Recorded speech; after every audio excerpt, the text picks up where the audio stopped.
Hello and welcome to one of my many stress-free art sessions. I'm your host BaTo and I will be teaching you how to create art.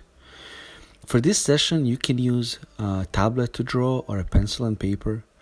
I'm using an iPad and a free app called SketchBook to draw and paint in this and future sessions.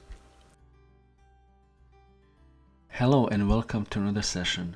In this session, the children's books illustration part 2, we are going to talk about storyboarding. And storyboarding is really a graphic representation of how your video will unfold shot by shot. Well, in this case, we're not doing a video, we are doing a children's book. In the previous session, Children's Book Illustration Part 1, we actually illustrated a cover of My Pet Red-Eyed Tree Frog by Bratislav Cvijetic. And in this session, we are gonna start storyboarding the book he wrote. I took the pictures he wrote and I sent those pages to his aunt to kind of correct the verbiage and maybe add some things or deduct some things. So here we have those squares and they represent pages. Underneath the squares or rectangles we have verbiage.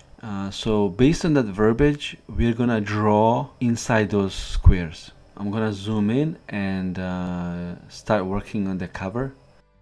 In the previous session we already illustrated the cover, so I'm just gonna kind of sketch something really quickly here. So for the cover, if you guys remember, I actually used the keyword red-eyed tree frog and I googled it. I found some references and from those references I came up with that design with that stylized looking frog.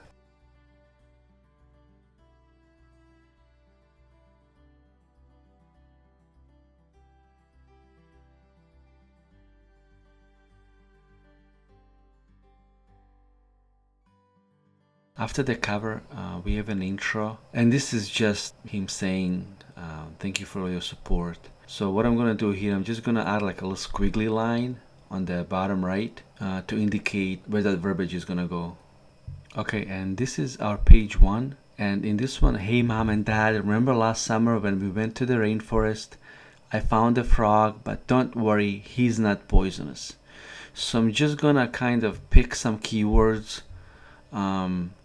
from there, one of them being rainforest and a frog, and I'm just gonna start sketching something out. I also want to think about the composition and where I'm gonna place the frog. I feel like the center will get everybody's attention, so I want to make sure my main object is in the center, which is the frog.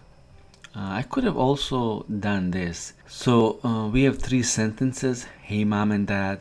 Then remember last summer when we went to the rainforest. And then I found a frog, but don't worry, he's not poisonous. Those are 3.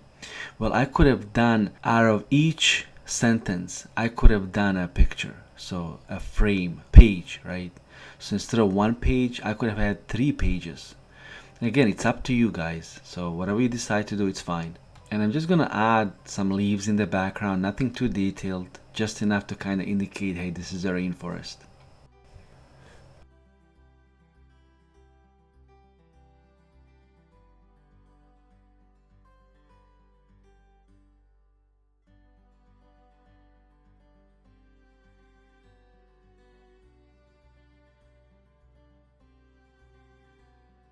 Page 2, I felt keywords like eyes, and then don't worry, he'll catch all the flies in our house.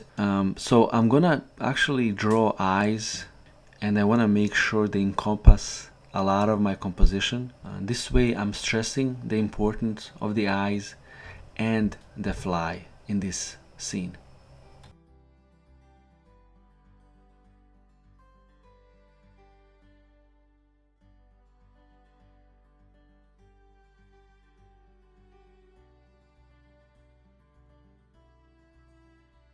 I'm just gonna go back to page 1 and I'm gonna draw a little box on the top, and that's a text box, so I'm just gonna do some squiggly lines to represent the text and add some squiggly lines to page 2. For page 3 there are a lot of keywords I do want to use, like the rainforest, home, freshwater, tropical leaves and rocks, and then sunshine. The way I would translate this visually would be, maybe there's a room. Inside this room, there's this aquarium where the frog lives. Also, there's a window maybe for enough sunshine. I'm just gonna sketch what I think this room should look like. I'm gonna have a dresser. On top of the dresser, an aquarium. Maybe on the floor, some balls, like a soccer ball. Also, I'm gonna put a poster on the wall. And we can have many of these things to kind of represent this person who actually has the frog, who actually loves frogs. So for the poster, we could have maybe a rainforest. We can also have some plants in the background that actually defines this person and the love for its pet. For page 4, I'm just gonna circle some keywords again: bugs, flies, beetles, and more. Disgusting bugs, eats. So maybe have our pet sitting at the table and looking at all this food and licking his face, because to him these bugs are so delicious. For page 5, I'm gonna actually choose exercise and muscles for the keywords, and I'm just gonna draw something out, like maybe him lifting himself on a tree branch.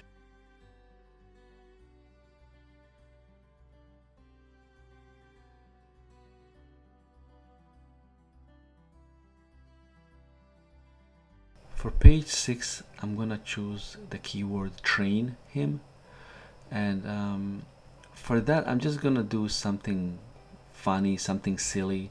Maybe our pet trying to climb onto a wheel or something like that.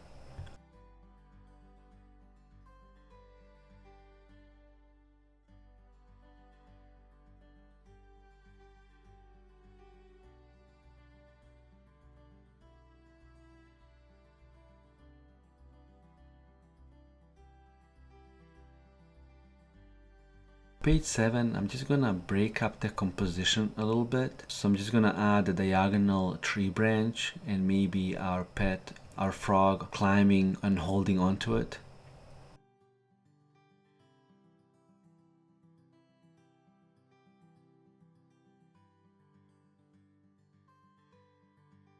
Page 7, which is the last page, I believe. So, can I keep him, please? So I feel like this is the very important page because everything was building up to this. The introduction of the frog, the introduction of the pet, the persuasion to keep this frog as a pet. So I feel like I need to add some puppy eyes, to the frog, and just make sure the frog is in the center so it's very visible. It's encompassing almost all the page, which is a very important thing to do in this case. I'm gonna add the end page, and then the last, actually that's the cover, the back cover, which is gonna be the page about the author. So I'm just gonna add a little picture and then the squiggly lines for the text. Thank you, and see you in the next session.